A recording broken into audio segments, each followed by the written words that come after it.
Canada just made a move that most people do not understand yet, and the countries that do understand it are already responding. A massive lithium and battery metals deal has been signed between Canada and Japan. And this is not another routine trade agreement buried in economic reporting. It is a strategy.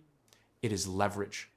It is a clear signal that the race for the materials powering the next generation of electric vehicles has entered a phase where deals made today will determine who leads and who follows for decades.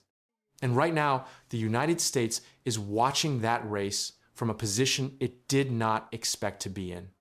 Lithium is not simply a commodity. Every electric car battery, every large-scale energy storage system, every transition away from fossil fuels, all of it runs on this one element. Demand is growing faster than supply chains are being built. Governments worldwide are setting aggressive timelines to phase out gasoline vehicles. Automakers are pouring billions of dollars into EV production. The pressure on lithium supply is not a future scenario. It is the current condition of the market, and it is getting more acute every year that passes without new supply chains being secured. Canada has been sitting on massive deposits of lithium, nickel, cobalt, and other critical battery minerals for a long time. What has changed is the urgency. There is a growing realization that if Canada does not move quickly to build complete supply chain relationships, not just export raw ore, but develop refining capacity, processing infrastructure, and long-term manufacturing partnerships, it risks being bypassed in a race that will not restart once the initial partnerships are locked in. Canada moved. It moved decisively. And it moved toward Japan. Japan has been among the world's most advanced economies in battery manufacturing and technology for decades. Toyota, Honda, Panasonic, and dozens of Japanese industrial companies occupy critical positions in the global battery supply chain. But Japan has almost no domestic natural resources. The country's always depended entirely on imports for the raw and processed materials that feed its industrial base. That dependence has become a strategic vulnerability, one Japan has been working urgently to address since it became clear that global supply chains for critical minerals could not be assumed to remain stable or accessible indefinitely. Japan needs what Canada has. Canada needs the investment, the technology partnerships, and the manufacturing relationships that Japan can bring. The deal is a direct response to both needs simultaneously. The scale of what is being built through this partnership goes beyond extracting lithium from Canadian soil and shipping it overseas. It involves long-term supply commitments, joint investments in refining and processing facilities, and infrastructure development designed to move battery-grade materials, not just raw ore from Canadian mines to Japanese manufacturers. That distinction is the key shift.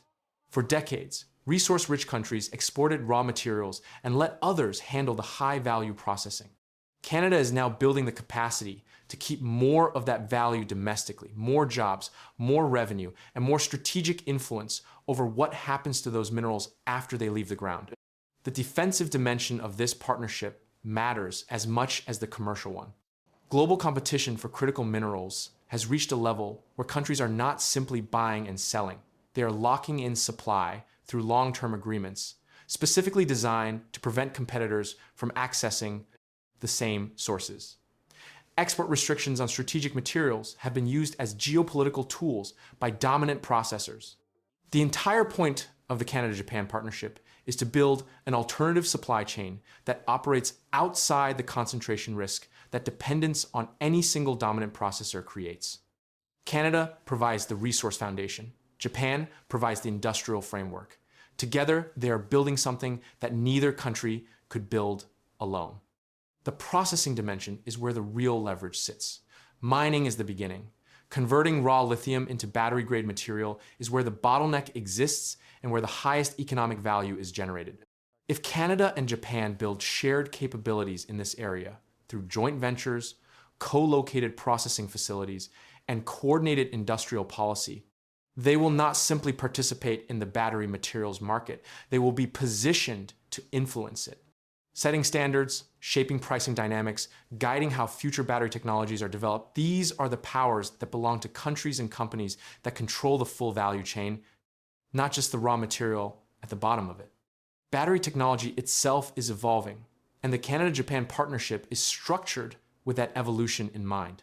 While lithium-ion batteries dominate current production, next-generation alternatives, including solid-state batteries and sodium-ion chemistries, are under active development. Most next-generation battery designs still depend on lithium in some form. Having a stable, long-term supply secured now is not a bet that today's battery chemistry is permanent. It is a bet that the inputs required for whatever battery architecture dominates the next decade will be more accessible to countries with established supply relationships than to countries that delayed securing them. The financial ripple effects of this partnership extend beyond the direct participants. When a deal of this scale is announced between two stable, allied economies, it sends a signal to institutional investors, pension funds, sovereign wealth funds, private equity, that this is where sustainable long-term capital belongs. Projects that might have taken a decade to develop under normal investment timelines can accelerate when public-private frameworks created by government-to-government agreements reduce the risk profile enough to attract large-scale private financing. New mines, new processing facilities, and new transportation infrastructure can move from planning to construction faster when the commercial foundation is secured. The United States is not entirely absent from the critical minerals competition. Washington has engaged in bilateral cooperation with Japan on a select group of rare earth minerals, and the US has announced domestic production incentive frameworks.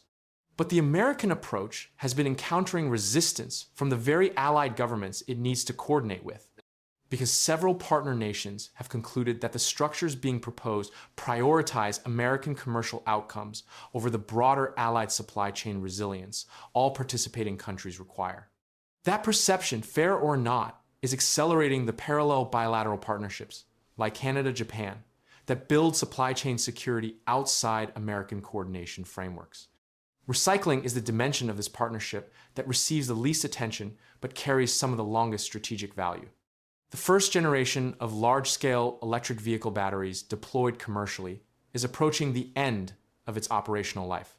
The ability to recover lithium, nickel, cobalt, and other materials from spent battery packs and reintroduce them into new battery production will become increasingly valuable as virgin mineral supply constraints tighten.